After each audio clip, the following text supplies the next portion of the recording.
మాతృదేవోభవ. భోజన వేళకొక్క పరిపూర్ణత వచ్చెను నీ కథాన, ఏ రోజుననైనా గాని అపురూపపు వంటల జిహ్వ విహ్వలంబై జగమెల్ల ఒక్క పరమాన్నపు బిందువుగాగదోచు. ఏలో జననీ ఏలో జననీ కరాగ్రములలో నలభీములు దాగియుండిరో, నీ కరాగ్రములలో నలభీములు దాగియుండిరో. ఏబిఎన్ ఆంధ్రజ్యోతి ప్రేక్షక మహాశయులందరికీ నవజీవన వేదం అనే కార్యక్రమంలో 660వ భాగానికి స్వాగతం పలుకుతున్నాం. గ్రీకు వారు ప్రపంచానికి అందించినటువంటి పరిజ్ఞాన సంపదన గురించి మాట్లాడుకుంటున్నాం. ఎప్పుడూ ఏ జాతికి కూడా మేమే గొప్పవాళ్ళం, మానించే ప్రపంచానికి అంతటికీ అన్నీ అందాయనే గర్వం పనికిరాదు. భగవంతుడు అలా ఏ ఒక్క జాతికి అవకాశం ఇయ్యడు. భగవంతుడు ఏ ఒక్క జాతికి ప్రత్యేకం కాదు. భగవంతుడికి ప్రత్యేకతలు ఉండవు. ప్రత్యేకతలు ఉండేవాడిని దేవుడు అనరు, జీవుడు అంటారు. ఇది మనం గ్రహించాలి. ముఖ్యంగా భారతీయులు ఊహో గొప్పలు చెప్పేసుకుంటూ ఉంటాం విపరీతంగా, కానీ మళ్ళీ ఏమీ చెయ్యమందులు. ఒక గొప్పలు చెప్పుకోవడమే మిగిలిందంతే అరుగుల మీద కూర్చుని. ఈ గొప్పలు తగ్గిస్తే దేశం బాగుపడుతుంది. మనం ఏ స్థితిలో ఉన్నామో తెలుసుకోవడం చాలా అవసరం. పిల్లలు తప్పతాగి తందనాలు ఆడుతూ ఉంటే నిగ్రహించలేని స్థితిలో ఉన్నాం తల్లిదండ్రులం అందరం. ఏమీ చెప్పలేకపోతున్నాం పిల్లలకి. వాళ్ళు అడ్డగోలుగా డ్రైవింగులు చేసి ఎక్కడో మొత్తం గుద్దేస్తూ ఉంటే కుటుంబాలు నాశనం అయిపోతున్నాయి. మన పిల్లల్ని మనం అదుపులో పెట్టుకునే పరిస్థితిలో ఉన్నామండి. మనం అంగీకరిద్దాం బలహీనతని. ఎందుకంటే నువ్వు తాగుతున్నావు కాబట్టి నువ్వు నా ఇంటికి రావద్దు అనగలిగిన ధైర్యం ఏ తల్లికి ఏ తండ్రికి ఇవాళ లేదు కొడుకు విషయంలో. పైగా వాడిని మరొకడు జరగొట్టారంటున్నారు. వాళ్ళ తల్లిదండ్రులు కూడా అలాగే అంటున్నారు. ఒక కుటుంబం అనుభవిస్తున్న శోకం కాదండి, యావత్ దేశం బాధ్యత వహించవలసినటువంటి శోకం అది. ఈ బార్లు నడుపుతున్న వాళ్ళు ఎవరు? వీళ్ళకి పిల్లలు లేరా? స్టూడెంట్స్కు ప్రత్యేకమైన బోర్డులు పెడతారా? ఆఫర్లు ఇస్తారా? అక్కడ అర్ధనగ్న చిత్రాలు ఏమిటి, పూర్తి నగ్న చిత్రాలు చూపిస్తారా తెరల మీద? సీసా కింద పెట్టకుండా తాగితే నీకింత బహుమతి అని ప్రకటిస్తారా? కుర్రాళ్ళు రెచ్చిపోరండి. మైనర్లు నిండా 18 ఏళ్ళు లేని వాళ్ళు బార్లో కూర్చొని తాగడమా? పోలీసులు పట్టుకుంటే బోల్డు మంది దొరుకుతున్నారే. దీనికి ఎవరు బాధ్యత వహించాలి? తల్లిదండ్రులు, ఉపాధ్యాయులు, ప్రభుత్వం ఎవరూ బాధ్యత వహించక ఎవరికి పుట్టిన బిడ్డరా ఎక్కెక్కి ఏడుస్తున్నాడు అన్నట్టుగా తయారైంది సమాజం పరిస్థితి. ఏ గొప్పలు చెప్పుకుంటామండి వీళ్ళ భారతీయ సంస్కృతి గురించి. వీళ్ళంతా మన పిల్లలే కదండి, వీళ్ళంతా భారతీయ సంతానమే కదండి. ఇదే పరిణామం మరో పాశ్చాత్య దేశంలో జరిగితే 10 మందిని ఉరిదీసేవారు ఈ పాటికి. ఇవాళ కనీసం ఆ బారు షాపుల లైసెన్స్ రద్దు చేయలేని పరిస్థితిలో మన ప్రభుత్వాలు ఉన్నాయి. మన పిల్లల్ని తాగకుండా ఆపలేని, నేను తాగక తప్పదంటే నువ్వు నాకు సంబంధం లేదురా అని మెడబెట్టి బయటికి గెంటలేని పుత్ర వ్యామోహాల్లో బలహీనతల్లో ధృతరాష్ట్రులాగా మనము. సంస్కృతి గురించి పలకరించగానే ఉపన్యాసాలు ఇస్తారు అందరూ కూడా. ఇదే నేర్చుకోవలసిన స్థితి. అందుకే ప్రపంచంలో ఏ జాతి గొప్పది కాదు, ఏ జాతి తక్కువది కాదు, ఏ మతము గొప్పది కాదు, ఏ మతము తక్కువది కాదు. అన్ని మతాలు గొప్పవే, అన్ని జాతులు ఎక్కువే. అన్ని మతాలు గొప్పవే, అన్ని జాతులు గొప్పవే. అన్నింట్లోనూ లోపాలు కూడా ఉంటాయి. ఇప్పుడు మనం గొప్పగా చెప్పుకుంటున్న ప్రజాస్వామ్యం అనే ప్రక్రియ భారతీయ వ్యవస్థ కాదండి, గిరుకు వ్యవస్థది. భారతదేశంలో ఉన్నది రాజరికం. వారి తర్వాత వారి పెద్ద భార్య పెద్ద కొడుకు.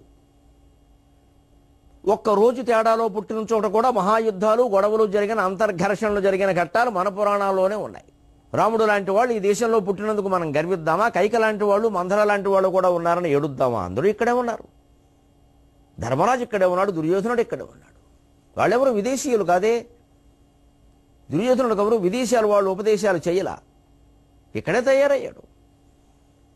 మనం మహాసాధ్యుగా చెప్పుకుంటున్న గాంధారే పెంచింది దుర్యోధనుడిని. ఆవిడలో ఉండే అసూయ వాళ్ళలో వచ్చింది. ఇదే మనం చరిత్ర నుంచి గ్రహించాలి.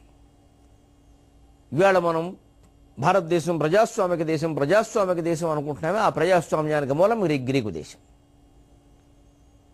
అంతేకాదు, ధరాతత్వంబు శాస్త్రంబుగా పండంజేసను వారి మేధ. భూగోళ శాస్త్రంలో అకుంఠితమైన కృషి చేశారు గ్రీకులు. ఆ మాటకొస్తే ఖగోళ శాస్త్రం కూడా. మన జ్యోతిష్ శాస్త్రానికి గ్రీకు ఖగోళ శాస్త్రానికి చాలా దగ్గర సంబంధాలు ఉన్నాయి. ఆకాశంలో 4 ముఖాలుగా కనిపించే నక్షత్రాన్ని వాళ్ళు వేగాస్ అన్నారు. మనం వేధాకక వేధసౌ వేధసక అన్నాం బ్రహ్మదేవుడని. బ్రహ్మదేవుడు అంటే ఓ లోకంలో పద్మం మీద కూర్చుని 4 ముఖాలు వేసుకుని కూర్చోడు. ఇప్పుడు వికలాంగుడు అంటారు, నన్ను మన్నించండి. అలా ఉండరు ఎవరు, వీణావాణిలా ఉంటారు. అలాగా వాళ్ళకే బాధపడి ఏడుస్తున్నారు విడదీసేవాళ్ళు లేక. బ్రహ్మదేవుడు అలా ఉండడు, అది వర్ణన, దాన్ని అలా గ్రహించాలి అంతే. 4 ముఖాలంటే 4 వేదాలని అర్థం, 4 దిక్కులని అర్థం, అంతే చాలు. వాళ్ళు వేగాస్ అని దేన్ని అన్నారో సరిగ్గా అదే నక్షత్రాన్ని అదే 4 ముఖాలుగా ఉండేదాన్ని వేదాకని మనం అన్నాం. తేడా ఏముందండి? ఇక్కడ ఋషులు తపోమయమైన దృష్టితో చూశారు, వాళ్ళు అలాగే చూశారు. లేదు పరికరాలు పెట్టారు, వాళ్ళు ఆ శాస్త్రం ఏముందో అక్కడ తెలుసుకోవాలి. ఇప్పటికీ గ్రీక్ లాటిన్ భాషలో ఆ మాట ఉందండి, వేగాస్ అని. మనం వేదాక్ అన్నాం. అంతేకాదు, దానికి దగ్గరగా ఇంకో నక్షత్రం ఉంది, అది సరిగ్గా వీణ ఆకారంలో ఉంటుంది, దాన్నే వాళ్ళు లైర్ అన్నారు. మనం లిరిక్స్ లిటరేచర్ సరస్వతి అన్నాం. సరస్వతీదేవి వీణ ధరించింది, అందుకని మన విగ్రహాల్లో సరస్వతీదేవి వీణ ధరిస్తుంది. అందుకని ఆవిడ బ్రహ్మలోకంలో వేదిక మీద కూర్చొని కచేరీ చేసుకుంటుందా? భావనాత్మకమైన విషయాన్ని భావనాత్మకంగానే గ్రహించాలి. అప్పుడు సరైన వాస్తవాలు అర్థమవుతే ఏం చేయాలో కూడా తెలుస్తుంది, జీవితంలో ఎలా ఉండాలో కూడా తెలుస్తుంది. అలాగే ఇంకా చిత్రం, ఆ వేగాస్ అనే నక్షత్రానికి 4 ముఖాలుగా ఉండే నక్షత్రానికి వీణ ఆకారంలో ఉండే నక్షత్రానికి మధ్యలో ఒక నక్షత్ర సముదాయం ఉంటుంది, అచ్చంగా హంస ఆకారంలో ఉంటుంది. అందుకే సరస్వతికి బ్రహ్మకి ఒకే వాహనం హంస. ఎంత చక్కగా ఉందండి వ్యవస్థ. ఖగోళ శాస్త్రంలో నక్షత్రాలు ఏ రకంగా అమరిక చెంది ఉన్నాయో చెప్పడానికి ఏర్పాటు చేసిన పురాణ కథలు ఇవన్నీ. వీటిని ఆ రకంగా గ్రహించి నమస్కారం చేసుకోవాలి. అంతేకాని వీణకు అభిషేకం చేస్తే చదువు వస్తుందంటే నమశివాయ. అర్థం చేసుకోవాల్సిన విధానం ఇది. మనం చదువుకోవాల్సింది, చదువుకుంటేనే చదువు వస్తుంది. 100 అభిషేకాలు చేసినా చదువు రాదు, నాకేం మొహమాటం లేదు చెప్పడానికి. బాగా చదువుకుంటేనే చదువు వస్తుంది. దాన్ని కృషి చేయమని చెబుతున్నారు, దానికి ఒక ఆకారాన్ని కల్పన. ఎందుకంటే మనం భావన చేయడానికి, భక్తి శ్రద్ధలతో ఉండడానికి. విద్యను సరస్వతిగా భావించమన్నారు, ఎందుకంటే శ్రద్ధగా చదువుతామని. ఎందుకంటే విగ్రహానికి పూజ చేస్తూ చదవడం మానేస్తామనా? ఇది తేడా. సరిగ్గా చూడండి ఎంత బాగుంది. వాళ్ళు పెట్టిన పేర్లు మనం పెట్టిన లైర్, లిరిక్, లిటరేచర్ మాట అలాగే వచ్చి మనం సరస్వతి అన్నాం. భాషా సాహిత్య గీర్ వాగ్వాణి సరస్వతి. అమరకోశంలో ఉన్న పేర్లు గీ వాక్ వాణి సరస్వతి భారతి. మనం భాషాపరంగానే పెట్టాం, వాళ్ళు భాషాపరంగానే పెట్టారు, లైర్, లిరిక్, లిటరేచర్. మరి విదేశాలు వాళ్ళు తక్కువ ఎలా అవుతారండి? వాళ్ళు కనిపెట్టారు, మనం కనిపెట్టాం. హాయిగా అంతా పంచుకుందాం. ఎందుకు ద్వేషం? మనల్ని మనం అవమానించుకోవడం ఎంత తప్పు, మనల్ని మనం విపరీతంగా ప్రశంసలు చేసుకోవడం కూడా అంతే తప్పు. వాస్తవంలో చూడాలి. ప్రజాస్వామ్యం వారి నుంచి వచ్చింది. భూగోళ శాస్త్రం ప్రధానంగా భూమికి సంబంధించిన పరిశోధనలు, తవ్వకాలు, అనేక విషయాలు వాళ్ళు కనిపెట్టారు. జాగ్రఫీ, ఇప్పటికీ మొత్తం ప్రపంచం అంతా వ్యాపించిన జాగ్రఫీ, భూగోళానికి గ్రీకుల శాస్త్రాలు ఆధారం. ఇది నక్షత్ర సముదాయం. మన భావాలు వాళ్ళ భావాలు కలిసేయే లేదా? శాస్త్రం ఎందుకు కలిసేయి? వాస్తవం కాబట్టి కలిసేయి. అదే ఊహలు పెట్టుకుని మనం ఏదో చెప్పి వాళ్ళు ఏదో చేస్తే మన నమ్మకాలు మనవి, వారి నమ్మకాలు వారవి. ఎప్పుడు కలవో యుద్ధాలు మిగులుతాయి. మత కలహాలకు ఇదే మూల కారణం. మా ఊహ నిజమైంది, మా ఊహ, ఇవన్నీ ఊహలే, అవేవి నిజాలు కావు. దేవుడు ఉన్నట్టుండి తన నుంచి నీటిని సృష్టించాడు, తన నుంచి భూమిని సృష్టించాడు, అది అబద్ధం. అలాగే దేవుడు 6 రోజులు సృష్టి చేసి 7వ రోజు సెలవు తీసుకునేది అంతకంటే అబద్ధం. సెలవు తీసుకునేవాడిని దేవుడు అండు, ఉద్యోగం అంటారు, ఎంప్లాయ్ అంటారు. 6 రోజులు సృష్టి చేసి 1 రోజు సెలవు తీసుకునేవాడు దేవుడు, వాడు గవర్నమెంట్ ఎంప్లాయ్ అవుతాడు. ఈ 2 ఊహలే, 2 భావాలే. దేవుడు సృష్టి చేసి సెలవు తీసుకోడు. అలాగే దేవుడు ఉన్నట్టుండి అలా కూర్చొని ఢామ్ అని భూమి, ఢామ్ అని నీరు సృష్టించడు. ఏదైనా సృష్టింపబడ్డానికి ఒక పద్ధతి ఉంటుంది, ఆ పద్ధతి ప్రకారమే సృష్టి అవుతుంది. దాన్నే పురాణ కథల రూపంలో చెబుతారు. ఆ చెప్పిన విధానాన్ని గ్రహించాలి. అందుకే నాగరికతల సమ్మేళనం ఏర్పడిందయ్యా, ఆశ్చర్యకరంగా, ఆనందకరంగా కూడా. యుద్ధాలు ఎప్పుడూ తప్పవనుకో, మనుషుల స్వార్థాలు ఎప్పుడూ ఉన్నాయి, అహంకారాలు ఎప్పుడూ ఉన్నాయి. కానీ చిత్రమైనటువంటి ఒక కలయిక ఎలా ఏర్పడిందంటే, కవి పొడుపు మల్లక అంతిరేఖలు పొడమిని తరించి చరమ భూధరమేగన్ పడమటి సంధ్యారాగము కుడి ఎడమల సాగి పొడుపు కొండల మ్రోగెన్. పొడుపు మల్లక అంతిరేఖలు పొడమిని తరించి చరమ భూధరమేగన్ పడమటి సంధ్యారాగము కుడి ఎడమల సాగి పొడుపు కొండల మ్రోగెన్. ప్రాచ్యము పాశ్చాత్యము భావాల సమ్మేళనం ద్వారా ఏకమయ్యాయేమో అనిపించిందయ్యా.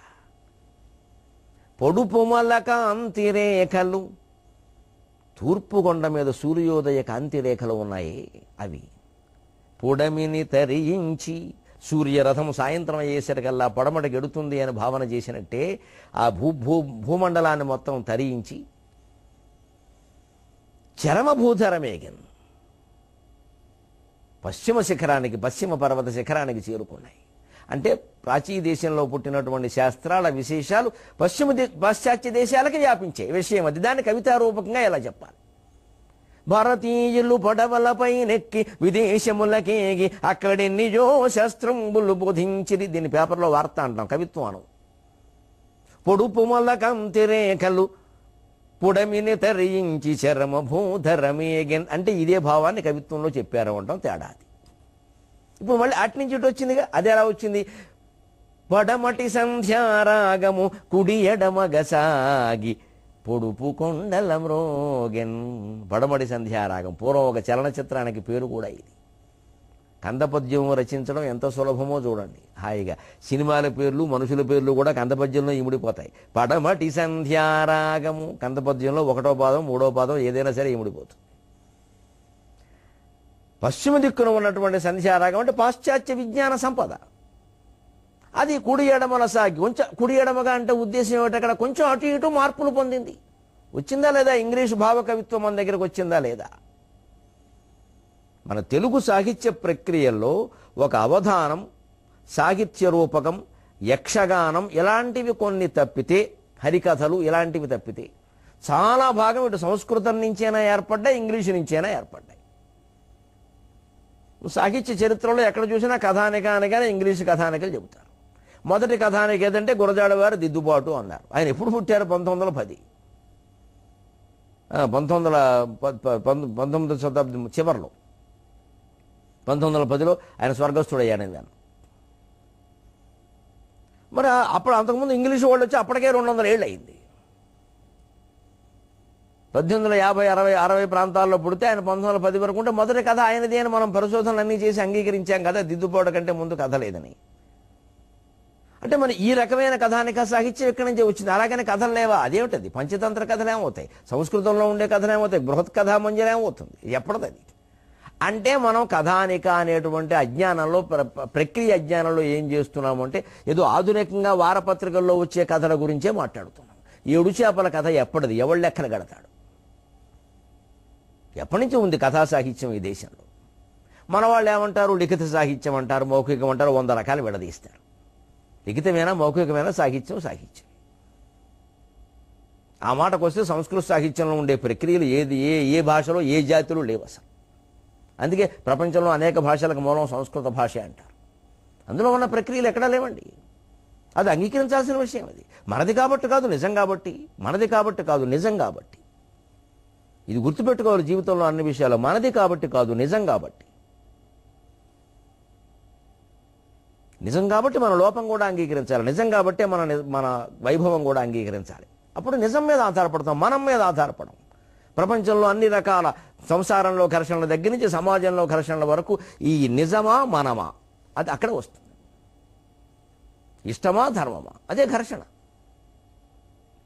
అంగీకరించగలిగితే హాయిగా అంగీకరించే పాశ్చాత్య దేశాలు గ్రీకు సాహిత్యం, లాటిన్ సాహిత్యం ఆ రెండూ కలిసినటువంటి భాష ఇంగ్లీషు. ఇప్పటికీ ఇంగ్లీషు భాషలో ఏ పదం వచ్చినా దానికి మూలం ఏమిటంటే గ్రీకు, లాటిన్ అని చెబుతారు. దేశంలో చాలా భాషలకు సంస్కృత మూలాలు గ్రహించినట్టే. అందుకని మన గ్రీకు, లాటిన్ ప్రభావాలు ఇవా నేను అంటే అక్కడ ప్రభావాలు ఇక్కడ పడ్డాయి, ఇక్కడ ప్రభావాలు అక్కడ పడ్డాయి. అంతేకాదు ఇక్కడ సుగంధ ద్రవ్యాలన్నీ వాళ్ళు తీసుకెళ్లారు. ప్రాచీన ద్రవ్య సుగంధ బంధ సుమహారం బొప్పే ప్రత్యగ్దిశన్. ఇక్కడ యాలకులు, లవంగాలు, అనేక రకాల సుగంధ ద్రవ్యాలు బ్రహ్మాండంగా ఓడల్లో చేరవేశారండి అక్కడికి. శ్రీనాథుని కాలంలోనే ఉన్నాయి, ఇంకా ముందు కూడా ఉన్నాయి. అవచి తిప్పయ్య శెట్టిన శ్రీనాథుని కాలంలో పెద్ద శ్రేష్ఠి, పెద్ద వ్యాపారస్తుడు. ఆయన మొత్తం విదేశాలకు యాలకులు, లవంగాలు అమ్మేవాడు, ఆయన పంపించేవాడు. ఆయనకే శ్రీనాథుడు హరవిలాసం కావ్యాన్ని అంకితం ఇచ్చాడు. అప్పుడే జరిగాయండి ఎగుమతులు దిగుమతులు. దానివల్ల మేలు జరిగింది ఎక్కువ, ఇందులో కొన్ని తేడాలు కూడా ఉంటే ఉండొచ్చు. అప్పుడే సముద్రం అంటోంది, నేనీ మానవ జీవన ప్రగతికై నిర్నిద్ర యోగ స్థితిన్ ప్రాణం విచ్చడి మాట నీ వెరుగవా భావచ్ఛవి సత్కవి. ఈ విదేశాలకి ఎగుమతులు, విదేశాల నుంచి దిగుమతులు జరిగేటప్పుడు ముఖ్య పాత్ర వహించేది సముద్రము, ఓడ. కథ చెబుతున్నది సముద్రమే. అందుకని సముద్రం చాలా ఆనందంగా చెబుతోంది తరంగం రూపంలో. నేనీ మానవ జీవన ప్రగతికై నిర్నిద్ర యోగ స్థితిన్ ప్రాణం విచ్చడి మాట నీ వెరుగవా భావచ్ఛవి సత్కవి. జ్ఞానాగారములవు మహర్షులను నౌకాడోలలందూపి అజ్ఞానానంతమఘబ్ధి తీరములకు ఆశన్ జీర్చితిన్ గూర్చితిన్. నేను ఈ మానవ జీవన ప్రగతి కోసం నిర్నిద్ర యోగ స్థితిని, నిద్రాహారాలు మానేసినటువంటి మహాయోగిలాగా శ్రమించి కృషి చేయడం నీకు తెలియని విషయం కాదు. సముద్రం కృషి చేయడం ఏమిటి, ఎలాగా? ప్రాణం బిచ్చడి మాట, నా ప్రాణమే ధారపోసినంత పని చేశాను వీరి కోసం. భావచ్ఛవి సత్కవి. ఎప్పుడూ భావాలతో ప్రకాశిస్తూ ఉంటావయ్యా. కవి అంటే భావాలు, ఊహలే. అందుకని నువ్వు అర్థం చేసుకోగల విషయాన్ని తేజస్వంతుడివి కాబట్టి, నీది చల్లని తేజస్సు, చంద్ర తేజస్సు కాబట్టి నువ్వు అర్థం చేసుకుంటావు. సముద్రానికి చంద్రుణ్ణి పుత్రుడు అంటారు. అందుకని నేను నీకు చెబుతున్నా, కవి చంద్రమా భావచ్ఛవి సత్కవి. జ్ఞానాగారములవు మహర్షులను నౌకాడోలలందూపి అజ్ఞాన అనంత మహాబ్ధి తీరములకు ఆశన్ జీర్చితిన్ గూర్చితిన్.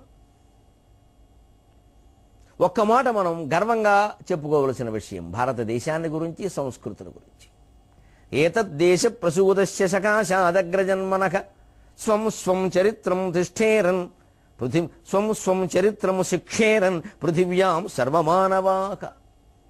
విద్యాబుద్ధులు ఇక్కడ విలసిల్లినట్టుగా మరే దేశంలోనూ ప్రాచీన కాలంలో విలసిల్లలేదు. అక్షరాన్ని మొట్టమొదట కనిపెట్టింది మనం, అంకెల్ని మొట్టమొదట కనిపెట్టింది మనం. పున్నమి చంద్రుడిని చూసి సున్నాన్ని కనిపెట్టాం మనం, పున్నమి చంద్రుడు ఆకారంలో. ఆ దశాంశ స్థానంగా ఆ సున్నాన్ని కనిపెట్టకపోతే లెక్కలు ఇప్పటికి తేలివి కాదు. అందుకే సరదాగా అంటారు ఓ మాట, భారతీయ ఖగోళం ప్రపంచ గణిత శాస్త్రానికి భారతీయులు ఇచ్చింది శూన్యం అంటారు. అంటే ఏమీ లేదనిపిస్తుంది కానీ శూన్యం అంటే సున్నా. నేనీ మానవ జీవన ప్రగతికై నిర్నిద్ర యోగ స్థితిన్ ప్రాణం విచ్చడి మాట నీ వెరుగవా భావచ్ఛవి సత్కవి. జ్ఞానాగారములవు మహర్షులను నౌకాడోలలందూపి అజ్ఞానానంద మహాబ్ధి తీరములకు ఆశన్ చేర్చితిన్ గూర్చితిన్. భారతదేశంలో మహర్షులు జ్ఞానానికి ఆగారములు. ఇక్కడ చేసినంత తపస్సు మరి ఏ దేశాల్లో ఎవరూ చేయాల. ఇక్కడ ఉన్న వాళ్లకున్న దివ్య దృష్టి మరెవరికీ లేదు. ఇందులో ఏమీ సందేహం లేదు చెప్పడానికి. ఇది ఇప్పుడు తలుచుకోవడం ఎందుకంటే ఆ వారసత్వాన్ని కొనసాగించడానికి, చెప్పుకుంటూ కూర్చోవడానికి కాదు. నిజంగా ఒక అగస్త్యుడు చేసిన కృషి, ఒక కణాదుడు చేసిన కృషి ముందు ముందు తెలుసుకుంటాం ఎవరెవరు ఏం చేశారు. అర్థశాస్త్రం ఒక చాణక్యుడు చేసిన కృషి, విపరీతమైన కుళ్ళు రాజకీయాలన్నీ ఎదుర్కొంటూ వ్యూహాలకి ప్రతి వ్యూహాలు రచిస్తూ ఎత్తులకు పై ఎత్తులు వేస్తూ మహానుభావుడు అర్థశాస్త్రాన్ని పండించాడండి. ఆశ్చర్యకరమైనటువంటి శాస్త్రాలన్నీ పుట్టాయి. ఎంతంత కృషి చేశారు ఒక్కొక్కళ్ళు. నాలంద విశ్వవిద్యాలయం ఉదాహరణకి, ఈ మతస్థులు విదేశీయుల యొక్క దాడికి గురై శతాబ్దాల తరబడి ఏడుస్తోంది ఆ విద్యల తల్లి అక్కడ. ఆ రోజుల్లో గుప్తుల కాలంలో 5వ శతాబ్దంలోనే 10,000 మంది విద్యార్థులు అక్కడ చదువుకున్నారండి. చైనా వాళ్ళు, టిబెట్ వాళ్ళు, ఇతర దేశాల వాళ్ళు ఎంతోమంది. ఒక అధ్యాపకులే 2,700 మంది ఉండేవాటి నలంద విశ్వవిద్యాలయంలో. అధ్యాపకుల సంఖ్య 2,700. ఇప్పుడు ఏ విశ్వవిద్యాలయంలోనే అంతమంది ఉన్నారో ఆశ్చర్యమే. నాన్ టీచింగ్ కూడా కలిపిన అధ్యాపకులు ఉన్నారండి. మంచిది. ఖచ్చితంగా అనేక శాస్త్రాల్లో పై చెయ్యి మనది. మరి ఆ భాష సంస్కృతాన్ని మనం ఎందుకు వినియోగించుకోలేకపోతున్నాం? ఇంగ్లీష్ మీద ఎందుకు ఆధారపడుతున్నాం ప్రతిదానికి? ఆత్మవిశ్వాసం పోవడం లేదా? ఇది ప్రతి ఒక్కరం ఆలోచించాల్సిన విషయం. భారతీయులమైన వాళ్ళం, ప్రత్యేకించి హిందువులం. ఇంకొక మాట సందర్భం వచ్చింది కాబట్టి చెబుతున్నా. అజ్ఞానం పేరుకుపోయినటువంటి ఆ తీరాలకి, ఆ దేశాలకి జ్ఞానాగారాలైనటువంటి మహర్షుల్ని నౌకాడోలనం దూపి పంపించానయ్యా అంటుంది. సముద్రయానం నిషేధం. సముద్రం దాటితే ఏవో యజ్ఞాలు చేయాలి, యాగాలు చేయాలి. అసలు విదేశాల్లో ఉద్యోగం చేయడమే ఘోరం, నేరం. వచ్చారంటే కూష్మాండ యాగం చేయాలి. అలా చేస్తే తప్ప వాళ్ళ మొహం ఎవడు చూడకూడదు అని 21వ శతాబ్దంలో భయంకర ప్రచారాలు జరుగుతున్నాయి. అజ్ఞానం, భయంకరమైన అజ్ఞానం. సముద్రం దాటడం అంత నేరంగా ఎక్కడా చెప్పలేదు. అది ఒక కాలంలో ఒక పరిస్థితిలో పుట్టిన మాట. నిష్ఠాపరులైనటువంటి బ్రాహ్మణులు సముద్రం దాటితే ఆ రోజుల్లో కనీసం 15 రోజులు 20 రోజులు నెల్లాళ్ళు ప్రయాణం చేస్తే తప్ప ఏ దేశము చేరలేం. కాబట్టి ఈ లోపల వెళ్ళకి త్రికాల సంధ్యావందనాలు పంచయజ్ఞాలు దెబ్బతింటాయి. కాబట్టి నిష్ఠాపరులైన బ్రాహ్మణులకు సముద్రయానం నిషేధం చేశారు.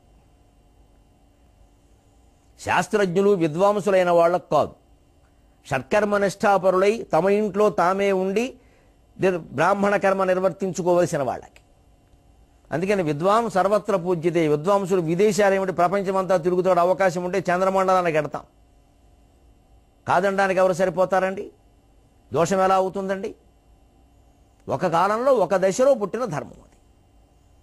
అది కూడా సముద్రాన్ని ఇలా మామూలుగా పడవల మీదే దాటేవారు. కాబట్టి వాళ్ళ విమానాల మీద దాటుతున్నారు. దోషం ఏమిటి? ఎలా అవుతుంది? దానికి ఏమీ యాగాలు యజ్ఞాలు అవసరం లేదు, ఎక్కడా లేదు. విదేశాల్లో ఉద్యోగాలు చేసేవాళ్ళు కానీ వారిని చూడడానికి వెళ్ళే తల్లిదండ్రులు కానీ ఎవ్వరూ కంగారు పడవలసిన అవసరం లేదు. ఎటువంటి పరిహారాలు దానికి చేసుకోవలసిన పనేమీ లేదు. ఇవాళ పక్క రాష్ట్రం ఎంతో ఇతర దేశం కూడా అంతే. ఒక రకంగా మనం రైల్లో పక్క రాష్ట్రం వెళ్ళడం కంటే ముందు ఇతర దేశం వెళ్ళిపోతున్నాం. బొంబాయి రైల్లో వెళ్లే సమయంలో 3వ వంతు సమయంలో దుబాయ్ వెళ్ళిపోతున్నాం. మళ్ళీ వచ్చేస్తున్నాం కూడాను.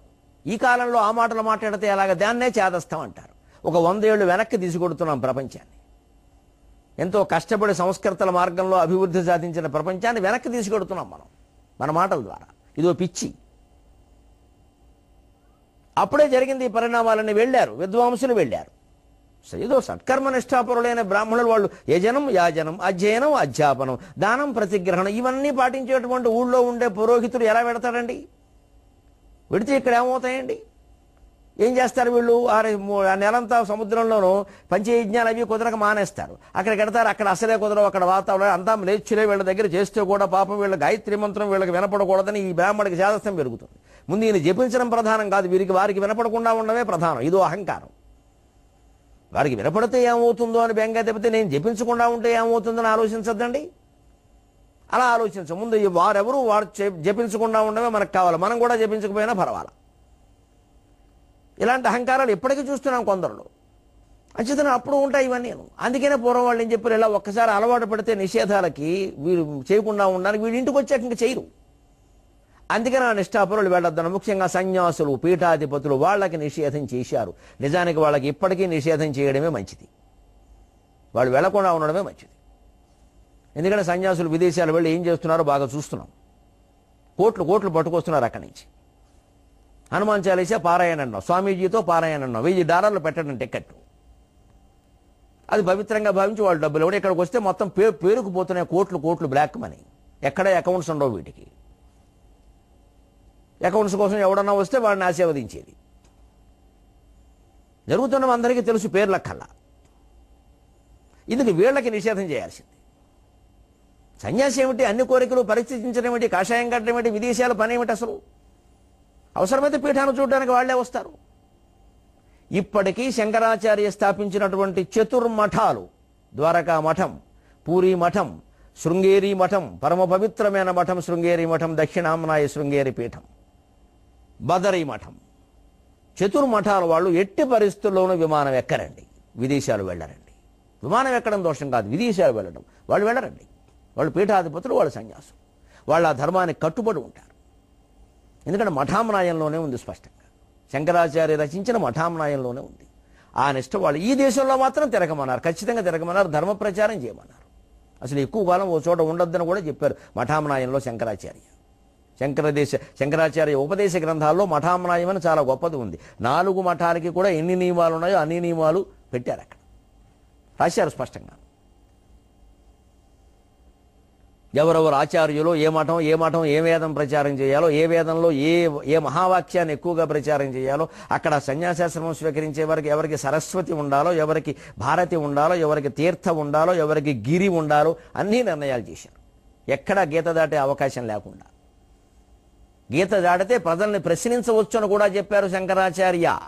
గీత దాటితే ప్రశ్నించవచ్చు అని చెప్పారు. లేకపోతే మఠాలు చెడిపోతాయని కూడా చెప్పారు ఆయన. అలాంటి వాళ్ళకి నిబంధన. అంతేగాని విద్యాగంధం వ్యాపింపజేయడానికి విద్వాంసులకి నిబంధనలు ఏమిటండి? విద్వాను సర్వత్ర పూజ్యతే అని ఓ పక్క చెబుతుంది. అందుకే సముద్రం చెబుతుంది, నేను తీసుకెళ్ళానయ్యా. ముఖ్యంగా మీరు ఆశ్చర్యపోతారు. గౌతమీ తీరము కౌండిన్యుండను గౌతమీ తనయుడు కౌండిన్యుండను గౌతమీ తనయుడు. గోదావరి జిల్లాల నుంచి ఒక పండితుడు వెళ్ళాడయా. ఏం ప్రబోధం చేశాడో తెలుసా? కౌండిన్యుండను గౌతమీ తనయుడు ఆ కంబోడియా భూమిపై 2-3 దశాబ్దములు గడిపి విల్లీ లీఫు పెండ్లాడియన్ పండించన్ ఋషి సంతతిన్ ప్రియతమన్ మందారమల్లీయనన్ కొండల్ కోనల పుట్టు భాషలకు చేకూర్చెన్ సువర్ణాకృతిన్ సువర్ణాకృతి. ఉభయ గోదావరి జిల్లాల్లో ఒక ప్రాంతానికి చెందినటువంటి కౌండిన్యుడు అనేటువంటి పండితుడు కంబోడియా దేశానికి వెళ్ళాడు. అప్పట్లో దాన్ని కంపూచియా కాంబోజ దేశం అనేవారు. గుర్రాలు అక్కడి నుంచి తెప్పించేవారు. విదేశాలకి ప్రయాణాలు జరగకపోతే గుర్రాలు ఎలా వస్తాయండి? అని నేల మార్గంలో వచ్చేస్తాయా? అనేక రకాల దేశాలు వెళ్ళారు. ఓడల్లో ప్రయాణం చేశారు. సముద్రమే చెబుతాం స్పష్టంగా. నేను స్పష్టంగా ఈ వృత్తాంతానికి తగిన ఆధారాలు రాజమండ్రి గౌతమి గ్రంథాల్లో సేకరించి రచించా. ఏదో గాలికి చెప్పిన మాటలు కావు. ఇంకా సరైనటువంటి పక్కా ఆధారాలు మీరు ఆ కౌండిన్యుడైనటువంటి బ్రాహ్మణుడు, పండితుడు, విద్వాంసుడు అక్కడ ప్రబోధించిన గ్రంథాలు, అక్కడ సాగించినటువంటి విలాసాలు, విన్యాసాలు, ఆ జాతికి చేసిన ఉపకారం, భారతీయ ప్రతిష్టని, తెలుగువారి ప్రతిష్టని, గౌతమి మాత గోదావరి తల్లి ప్రతిష్టని ఏ రకంగా నిలబెట్టాడో 23:30 గంటల్లో మనం తెలుసుకుందాం. అంతవరకు ఇన్నింటికి మూలమైన తెలుగు భాషలో మనం మాట్లాడదాం.